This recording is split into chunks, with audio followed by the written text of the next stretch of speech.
கூட்டணிக்காக அதிமுக கடையை போட்டு உட்கார்ந்து கொண்டு திமுக கூட்டணிக்குள் குழப்பம் ஏற்படுமா என்று காத்திருப்பதாக மார்க்சிஸ்ட் கம்யூனிஸ்ட் கட்சியின் மாநில செயலாளர் பாலகிருஷ்ணன் தெரிவித்துள்ளார். அனைத்து கட்சிகளும் எங்களுடன் பேசிக்கொண்டிருக்கிறார்கள். உரிய நேரத்தில் கூட்டணியை அறிவிப்போம் என்று தெரிவித்த முன்னாள் அமைச்சர் ஜெயக்குமார் கொழும்பிய குட்டையில் மீன்பிடிப்பது திமுகவிற்கு கைவந்த கலை என்று விமர்சித்துள்ளார். உட்கார்ந்துருக்காங்க, ஏதோ இந்த கூட்டணிக்குள்ள ஒரு குழப்பம் ஏற்படும், இதில் இருக்கிற கட்சிகள் ஏதாவது பிரிஞ்சு வரும்னு அவங்க பகல் கனவு கண்டுக்கிட்டு இருக்காங்க. இந்த கூட்டணியை பொறுத்தவரையில் ஏற்கனவே 2 தேர்தலில் 3-4 தேர்தலில் ஒன்றா சேர்ந்து நின்றுருக்கும். அதாவது 2019 நாடாளுமன்ற தேர்தல், 21 சட்டமன்ற தேர்தல், உள்ளாட்சி தேர்தல், நகர்ப்புற ஊராட்சி தேர்தலை சந்திச்சிருக்கிறோம்.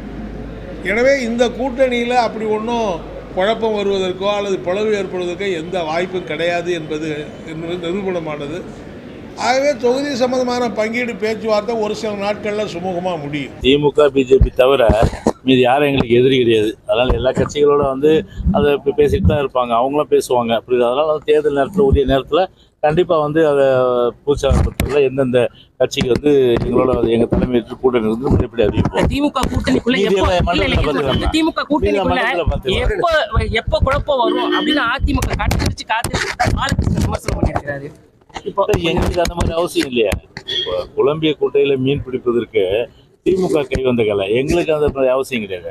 நாங்கள் நம்பியிருப்பது தொண்டர்களையும், நாங்கள் நம்பியிருப்பது பொதுமக்களையும். ஏன்னா கண்டிப்பாக தொண்டர்கள் பொதுமக்கள் எங்களோட இருக்கிற வரையில் இழப்பு அவங்களுக்கு தான். அதனால் அவர் சொல்கிற அந்த கருத்து முழுமையாக பொருந்தாத கருத்து.